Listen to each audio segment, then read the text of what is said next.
Welcome to citizens pulse. నేను మీ రాజేష్.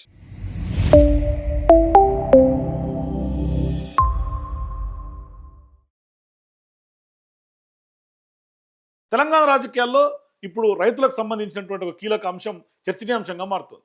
తీవ్రమైనటువంటి ఉద్రిక్తతలకు కూడా దారితీసే అవకాశాలు ఉన్నాయి.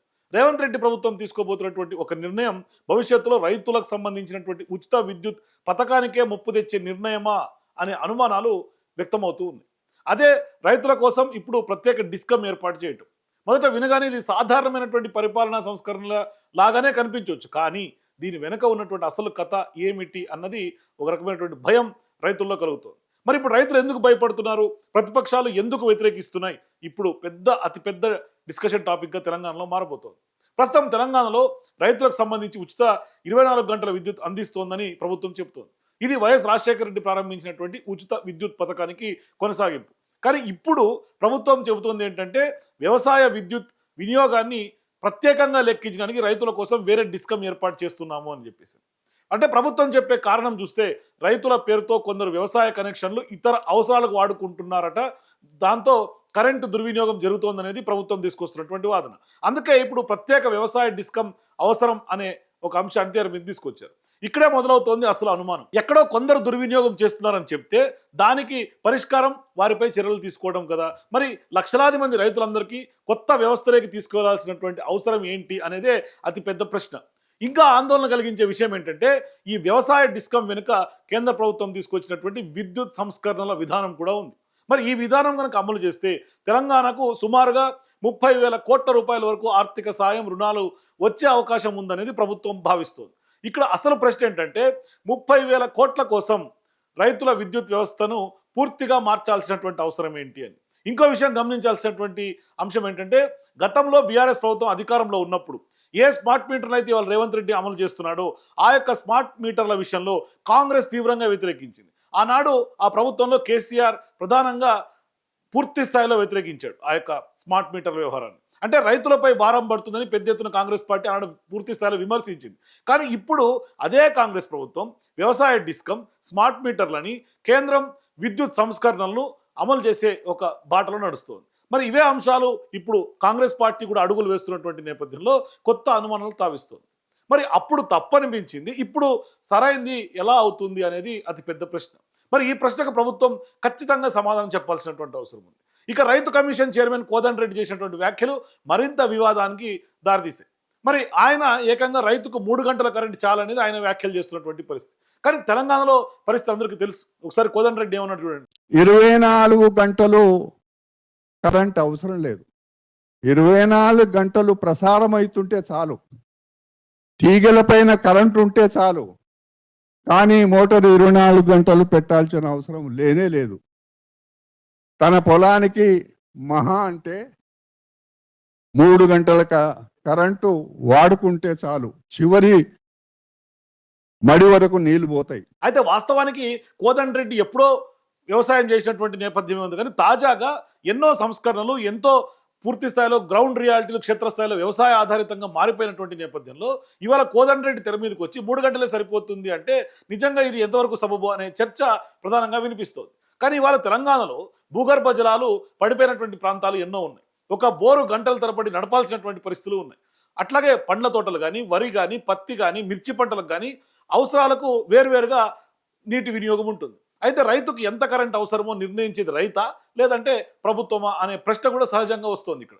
మరి ఇప్పుడు ప్రభుత్వం చెప్తోంది ఏంటంటే స్మార్ట్ మీటర్లు రైతు ఇళ్లకు కాదు, ట్రాన్స్ఫార్మర్లకు మాత్రమే పెడతామన్నది ఇప్పుడు ప్రభుత్వం చెప్తోంది. అయితే రైతులు అడుగుతున్నటువంటి ప్రశ్న వేరే.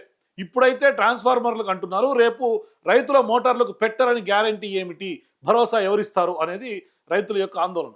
ఎందుకంటే ఇతర రాష్ట్రాల్లో జరిగినటువంటి అనుభవాలు అలాంటి అనుమానాలకు కారణమవుతూ ఉన్నాయి.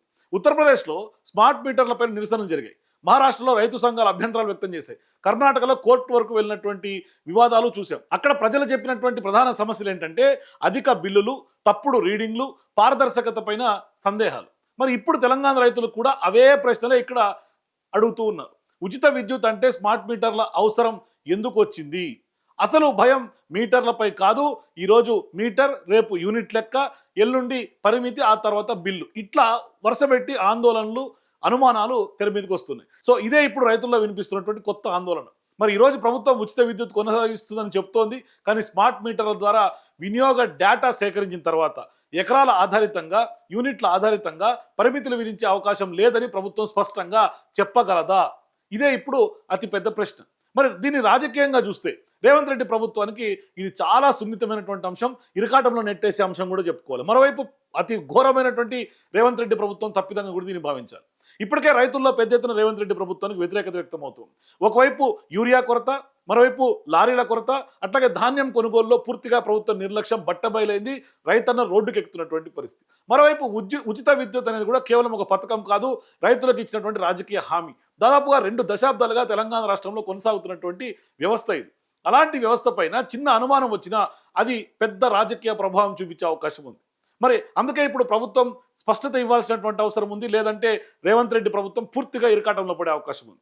మరోవైపు అతి పెద్ద తప్పిదంగా దీన్ని భావించాల్సినటువంటి పరిస్థితి కూడా ఉంది. మరోవైపు ప్రభుత్వం ఖచ్చితంగా ఈ ప్రశ్నలకు సమాధానం చెప్పాల్సినటువంటి అవసరం ఉంది.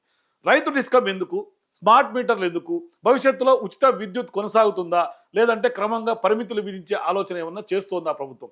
ఈ ప్రశ్నలకు స్పష్టమైనటువంటి సమాధానాలు కనుక రాకపోతే ఖచ్చితంగా రైతు డిస్కమ్ పేరుతో ప్రారంభమైనటువంటి చర్చ రైతుల ఉచిత విద్యుత్ భవిష్యత్తుపై పెద్ద ఉద్యమంగా మారే అవకాశం లేకపోలేదు. అయితే ఇక్కడ ప్రధానమైనటువంటి అంశం ఏంటంటే, అనుమానాలు తలెత్తే అంశం ఏంటంటే, ఒకవైపు విచారణ పేరుతో, ఒకవైపు విచారణ జరుగుతున్నా, పబ్లిక్ హీరింగ్ జరుగుతున్నా, మరోవైపు లోగో ఆవిష్కరణ చేసినటువంటి నేపథ్యం. అంటే ప్రభుత్వ ప్రైవేట్ డిస్కమ్లు ఏర్పాటు చేయాలంటే ఖచ్చితంగా ఈఆర్సీ అనుమతి తప్పనిసరి.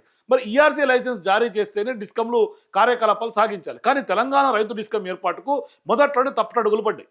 అంటే లైసెన్స్ జారీ చేయకుండానే విచారణ సమయంలోనే సర్కార్ ఆర్పిడిసిఎల్ లోగోను విడుదల చేసింది. ఏకంగా ఈఆర్సీ బహిరంగ విచారణలోనే లోగోను విడుదల చేయడం పైన పలువురు విస్మయం వ్యక్తం చేస్తూ ఉన్నారు. ఇక జూన్ 2 నుంచి రైతు డిస్కమ్ కార్యకలాపాలు ప్రారంభిస్తుందని ప్రభుత్వం చెప్పడం పైన కూడా అభ్యంతరాలు వ్యక్తం అవుతూ ఉన్నాయి. అంటే ఈఆర్సీ అనుమతించకుండానే ఎలా చేస్తారు అన్నది ఇప్పుడు బీఆర్ఎస్ పార్టీ నాయకులు సహా పూర్తిగా రైతు సంఘం నాయకులు, రైతులందరూ అభ్యంతరాలు వ్యక్తం చేస్తున్నటువంటి పరిస్థితి. దీనికి డిస్కమ్ నుంచి కానీ ప్రభుత్వం నుంచి కానీ ఖచ్చితంగా సమాధానం కరువైంది ఇవాళ.